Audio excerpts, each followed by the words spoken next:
एक गांव में एक साहूकार अपने परिवार के साथ रहता था। परिवार में उसकी पत्नी, एक बेटी और एक बेटा थे। शानदार बंगला, नौकर चाकर, गाड़ियां और सब शान शौकत का सामान था उसके पास। गरीब लोगों को बहुत ज्यादा सूद पर कर्जा देना उसका धंधा था। अक्सर लोग तंगी के दिनों में या किसी त्योहार या ब्याह शादी के मौके पर उस साहूकार से कर्जा ले लेते थे। जब फसल अच्छी होती तो कर्जा थोड़ा थोड़ा करके उतारने लगते, लेकिन जिस वर्ष सूखा पड़ता तो कर्ज तो छोड़ो, गांव वाले सूद तक नहीं दे पाते। इसी का फायदा उठाकर वो साहूकार उनकी जमीनों पर कब्जा कर लेता, कब्जा कर उन्हें बेच देता और खूब पैसे कमाता। इस धंधे में उसका बेटा भी उसकी मदद करता। दोनों बाप बेटा हर समय किसी न किसी गरीब की जमीन हड़पने की योजना ही बनाते रहते। एक दिन शहर से एक व्यापारी आया और साहूकार से गांव में जमीन खरीदने की इच्छा बताई। साहूकार की खुशी का ठिकाना न रहा।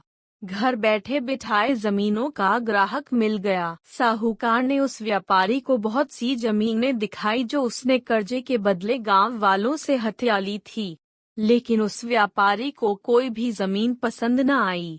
गांव में घूमते हुए व्यापारी को एक जमीन का टुकड़ा पसंद आया। उसने साहूकार से उस जमीन के बारे में पूछा तो साहूकार सोच में डूब गया। असल में वो जमीन तो एक बिन माँ बाप की लड़की की थी जो वहां पर रहती थी।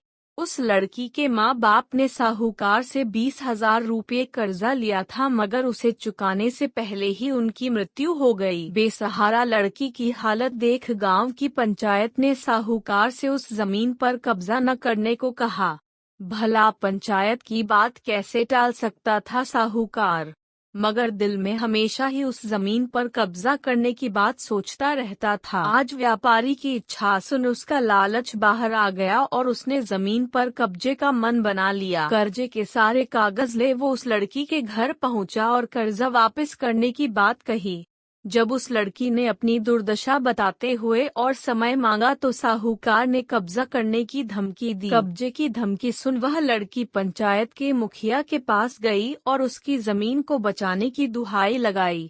सारे गांव में ये बात आग की तरह फैल गई कि साहूकार उस बेसहारा लड़की की जमीन पर कब्जा करने वाला है। यह बात उड़ते उड़ते साहूकार की बेटी के कान में पड़ी।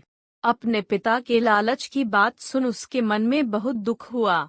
उसने अपने पिता से इस बारे में बात करने की कोशिश की, लेकिन साहूकार को तो बहुत बड़ा मुनाफा ही सिर्फ दिख रहा था। उसे बेसहारा लड़की की दुर्दशा या अपनी बेटी के निवेदन का कोई असर न हुआ और उसने उस जमीन पर कब्जे का ऐलान कर दिया। साहूकार की बेटी ने भी जिद पकड़ ली कि उस लड़की की जमीन पर कब्जा न होने देगी, पर अपनी एक न चलती देख इसके दिमाग में एक योजना सूझी। अगले दिन सुबह सुबह वह बेसहारा लड़की और उसके साथ 2 लोग साहूकार के घर पहुंचे और कर्जे की 5,000 की किश्त दे दी। साथ में ये भी कह दिया कि 3-4 महीनों में कर्जे के बाकी रुपए भी उन्हें मिल जाएंगे। रुपए देने के बाद रसीद ले सब चले गए। चूंकि अब किश्त मिल गई थी इसलिए पंचायत ने भी कब्जा नहीं करने दिया। साहूकार बहुत परेशान था कि आखिर उस लड़की के पास इतना सारा रुपया कहाँ से आया। कल तक तो वो दाने दाने को तरसती थी और आज 5,000 रुपए दे गई। कुछ भी न समझ आने पर उसने गांव वालों से भी पूछताछ की, लेकिन कोई भी रुपयों के बारे में नहीं जानता था। कुछ दिनों बाद वह लड़की फिर 2 गांव वालों के साथ आई और कर्जे की बाकी रकम चुकाकर रसीद और कर्जे के सारे कागज ले लिए। साहूकार परेशान कि आखिर इस लड़की के पास इतना धन आया कहाँ से। इस तरह कुछ दिन और बीत गए।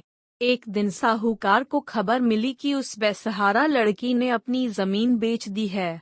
कुछ कर तो सकता नहीं था, लेकिन उत्सुकतावश जाकर देखा तो चौंक गया। जमीन पर एक बोर्ड लगा था। उस बोर्ड पर जमीन के मालिक का नाम देख साहूकार की मानो सांसें रुक गई हों। मालिक के नाम के आगे लिखा था उसकी अपनी बेटी और उस लड़की का नाम। दौड़ा हुआ घर गया और बेटी से पूछा कि ये क्या तमाशा है। तब उसकी बेटी ने उसे बताया कि उस गरीब लड़की को मदद के लिए उसने अपने सारे गहने बेच डाले। ताकि उसकी जमीन आपके कब्जे से बच सके। लेकिन जमीन आपसे छुड़ाते ही उस बेसहारा लड़की ने उदारता दिखाते हुए आधी जमीन मेरे नाम कर दी। बेटी ने उसे समझाया कि आप तो उस लड़की का आखिरी सहारा भी छीन रहे थे, मगर उस लड़की का बड़प्पन देखो जो उसने जमीन छुड़ाते ही मेरे गहनों के बदले अपनी आधी जमीन मुझे दे दी। यह सब सुन साहूकार को शर्मिंदगी महसूस हुई और उसने भविष्य में कभी किसी की जमीन न हड़पने का वचन दिया।